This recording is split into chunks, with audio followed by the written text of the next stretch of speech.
सच्चाई सच छुपने नहीं देंगे। Shri Ghulam Nabi Azad, leader of the opposition. आज मैं यहाँ खड़ा हुआ हूँ माननीय राष्ट्रपति जी का धन्यवाद करने के लिए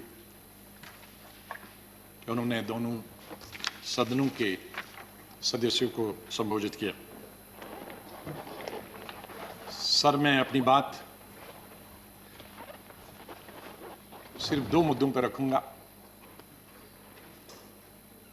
किसान और जम्मू कश्मीर। माननीय राष्ट्रपति जी के भाषण में बहुत सारे मुद्दे हैं, लेकिन हमारे बहुत सारे दूसरे साथी उन पे चर्चा करेंगे। मुझे खुशी है कि माननीय प्रधानमंत्री जी भी तशरीफ लाए हैं और उन दोनों विषयों की तरफ माननीय प्रधानमंत्री जी का ध्यान बहुत ही जरूरी है और यही दोनों मुद्दों पे जिन पे मैं बोलने वाला हूं उनका समाधान निकाल सकता है। सर, माननीय राष्ट्रपति जी के भाषण में नौजवानों से मेरा मतलब है हमारे जो फौजी है और किसानों के बारे में चर्चा। जय जवान जय किसान हमारी पार्टी का और भूतपूर्व प्रधानमंत्री स्वर्गीय लाल बहादुर शास्त्री का नारा रहा और वो नारा जितना तब जरूरी था उतना ही आज भी जरूरी। ये दो सेक्शन हमारे समाज के ऐसे हैं जिनके बगैर हम शून्य हैं। हमारे जवान जो सरहदों पे लड़ते हैं वो किस तरह की जिंदगी गुजारते हैं और कितनी ठंड में रहते हैं। शरद पवार जी जब 1991 में रक्षा मंत्री थे, मैं पार्लियामेंट्री अफेयर्स मिनिस्टर था, हम वहां चले गए थे कश्मीर में, कश्मीर की पहाड़ियों पर जहां 16,000 फुट की बुलंदी पे ग्लेशियर हमारे फौजी रहते हैं। छत बर्फ की, दीवारें बर्फ की, फर्श बर्फ का। और इस तरह इस दफा जितनी सर्दी पड़ी है शायद कभी इतिहास में नहीं हुई।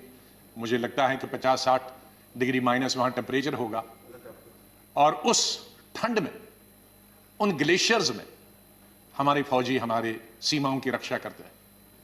उसी रीजन में गलवान वैली में हमारे 20 नौजवान पिछले साल शहीद हुए, इसलिए मैं उन शहीदों को भी श्रद्धांजलि देता हूं और अपनी पार्टी की तरफ से पूरी हमदर्दी, पूरी सहानुभूति, पूरा सहयोग उन फौजियों को जो रेगिस्तानों में, गर्मी में और पहाड़ों में सर्दी में, इतनी गर्मी और सर्दी में रहते हैं, हम हमेशा उनके साथ रहें। सर, मैं उन 250 किसानों को भी जो शहीद हुए पिछले 2-2.5 महीनों में अपनी मांगें सरकार से मनाने के लिए और ठंड में और कई कारणों से आंदोलन के बीच में ये मर गए, शहीद हो गए, मैं अपनी तरफ से भी उनको श्रद्धांजलि अर्पित करता हूं। सर, जो गतिरोध बना हुआ किसानों का और सरकार के बीच, ये पहली दफा नहीं हुआ। सैकड़ों सालों से किसान संघर्ष करता रहा है, अपने हक के लिए लड़ाई लड़ता रहा है। कभी फ्यूडलिज्म के खिलाफ ये लड़ रहे, जमींदारी के खिलाफ लड़ रहे और कभी सरकार के। मैं उल्लेख देना चाहता हूं कुछ महत्वपूर्ण उन एजिटेशंस जो आखिर में सरकार को अंग्रेजों के जमाने में झुकना पड़ा था। मैं कई दिन से पढ़ रहा था किसानों के आंदोलन के बारे और विशेष रूप से अंग्रेजों के शासन, तो नतीजा आंदोलन का यह हुआ कि सरकार को झुकना पड़ा, विड्रॉ करना। और मैं इस नतीजे पे पहुंचा हूं कि किसानों की ताकत हिंदुस्तान में सबसे बड़ी ताकत है और किसानों से लड़ाई करके हम किसी नतीजे पे पहुंचे नहीं और न पहुंच सकते। अगर आपकी अनुमति हो तो कुछ हिस्ट्री के पन्ने मैं यहां आपके सामने रखता हूं। 1009 से 1900 से और 1906 के बीच में 3 कानून यूनाइटेड इंडिया में और ब्रिटिश इंडिया की हुकूमत में हुए। वो है पंजाब लैंड कॉलोनी एक्ट 1900, दूसरा दोआब बारी एक्ट 1906, द कॉलोनियल एक्ट 1906। ये 3 कानून के खिलाफ, ये 3 कानूनों में क्या था कि जमीन की मालिक ब्रिटिश सरकार होगी और मालिकाना हक से उनको वंचित रखा जाएगा। किसानों को, उन्हें बिल्डिंग बनाने की, घर बनाने की और पेड़ काटने की अपनी जमीन पे कोई हक नहीं होगा। और जो बड़ा बेटा होगा परिवार का, अगर वो एडल्ट नहीं होगा, अगर वो बालिग नहीं होगा और मर गया, तो ये जमीन छोटे भाई को, जो बालिग नहीं है, उसको नहीं ट्रांसफर होगी, जमीन गवर्नमेंट की होगी। इस पर वबाल मच गया और इस पर एजिटेशन 1907 में हुई। और इस एजिटेशन का संचालन कौन कर रहे थे? अजीत सिंह, सरदार अजीत सिंह, बड़े भाई भगत सिंह जी के, किशन सिंह जी भगत जी के पिताजी, घसीटा राम जी, सूफी अंबा प्रसाद जी। और प्रोटेस्ट पूरे पंजाब में हुए। और उस वक्त बांकीलाल जो जंग के एडिटर थे, उन्होंने पगड़ी संभाल जटा पगड़ी संभाल बे का एक गीत बनाया, जो उस वक्त का सबसे बड़ा मशहूर और क्रांतिकारी गीत बना। मैं उसमें से कुछ क्षण यहां आपको बताना चाहता हूं। पगड़ी संभाल जटा पगड़ी संभाल, तेरा लुट गया माल वे जटा पगड़ी संभाल, बुझा बुझा सा क्यों है दिल तेरा, एक अंगारा बन जा तू, ओ सदियों के ठहरे पानी बहती धारा बन जा तू, लुट गया माल तेरा लुट गया माल वे पगड़ी संभाल जटा पगड़ी संभाल। तो ये किस तरह से उस गीत ने एक नया जोश, एक नया वलवला, एक जगह नई जागृति उन किसानों में पैदा की। लाला लाजपत राय जी बीच में आए और उन्होंने भी अपना समर्थन दिया।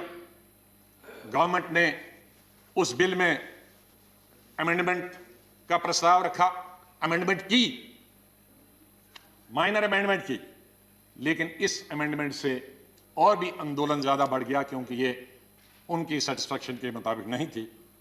और वायलेंस रावलपिंडी, गुजरांवाला, लाहौर में हुआ।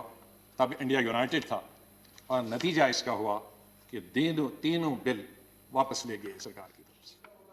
1917 में चंपारण सत्याग्रह, गांधी जी के नेतृत्व, और गांधी जी की यह पहली सत्याग्रह थी साउथ अफ्रीका आने के बाद। वहां भी नील की खेती होती थी, इंडिगो जिसको अंग्रेजी में बोलते थे, और वो जबरदस्ती अंग्रेज खेती वो करवा रहे थे। उन्हें अपनी खेती धान वगैरह की इजाजत नहीं थी। गांधी जी पहुंचे, वो लंबी स्टोरी में यहां नहीं बताना चाहता हूं, और सरकार को मजबूर किया कि कानून लाए नील की खेती को खत्म करने के लिए। बिहार और उड़ीसा लेजिस्लेटिव एक ही स्टेट था, उसमें बिल लाया गया, लेकिन मेंबर्स ने यह मांग की कि इस बिल को सिलेक्ट कमेटी को भेजा गया है, और ब्रिटिश सरकार ने वो मेंबर्स की मांग मानी और इसको सिलेक्ट कमेटी में भेजा गया। और न सिर्फ इस बिल को सिलेक्ट कमेटी में भेजा गया, बल्कि एक कॉपी गांधी जी को दी गई और कहा कि आप भी अपने सुझाव बताओ। तो इस तरह से गांधी जी के सुझाव और सिलेक्ट कमेटी के जो सुझाव दिए, और नील की खेती बंद हो गई। एक दूसरी मिसाल है, माननीय प्रधानमंत्री जी मुझसे ज्यादा जानते हैं, क्योंकि उनके स्टेट की बात कर रहा हूं। चौथे आंदोलन की 1918 में खेड़ा सत्याग्रह, जिसमें महात्मा जी गांधी जी शुरू हुए और बाद में उसका संचालन सरदार वल्लभ भाई पटेल और उनके साथियों ने उसको चलाया। गांधी जी ने और पटेल जी ने कहा कि देश भर के लोग नहीं आएंगे, गुजरात के भी लोग नहीं आएंगे, यहाँ के लोग सिर्फ इसका आंदोलन करेंगे, या ज्यादा से ज्यादा गुजरात के लोग, लेकिन बाहर के लोग नहीं आएंगे। उन्होंने पिटीशन दी बंबई सरकार को, कमिश्नरी को, कि हमारे टैक्स खत्म किए जाएं। उन्होंने बंबई सरकार ने, जो उस वक्त की यूनाइटेड सरकार थी ब्रिटिश की, उन्होंने उनकी डिमांड को रद्द कर दिया और और उनको वार्न किया गया कि अगर आप ये टैक्स नहीं देंगे आपकी ज़मीन जब्त की जाएगी, आपकी प्रॉपर्टी जब्त की जाएगी, आप जेल में जा सकते हैं।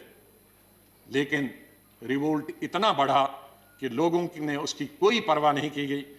प्रॉपर्टी उनकी ली गई, ज़मीन उनकी ली गई और ज़मीन सीज की गई, लोगों को अरेस्ट किया गया, लेकिन आंदोलन ख़त्म नहीं हुआ।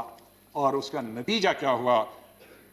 उस साल के लिए टैक्स माफ़ किए गए और जो इंक्रीज जो बढ़ाए गए थे टैक्स सरकार ने वो घटा लिए, और जो ज़मीन और घर सरकार ने लिए थे उनको वापस दे दिए।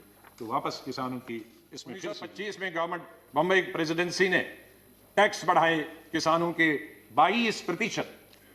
इतना कभी भी टैक्स नहीं बढ़ा।